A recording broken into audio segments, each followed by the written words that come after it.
Hi, I'm Jack from DMARCeye. We just launched a major update to our DMARC monitoring platform, Bart, our new in-app chat assistant.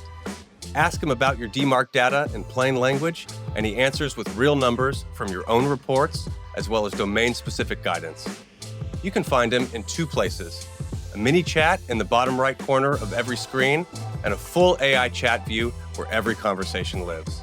To open the mini chat, click on Bart and ask a general or page-related question. If you need, you can also attach an image. For now, I want to know more about this Australian IP address and whether messages from it are failing DMARC.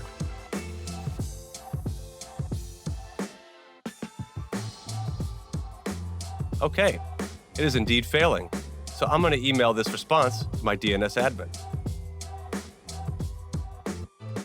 You can also save and export responses, which is especially useful for agencies. To open the full chat view, click the left sidebar or expand the mini chat. Here, you can continue or start chats, as well as tag, filter, rename, or pin them. Very importantly, at the top of every page-related conversation is a breadcrumb that leads back to the report where it started, so you'll never lose your context.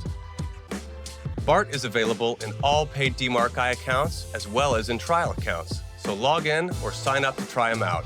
For more information, check the links in the description. Thanks, and see you in the next update.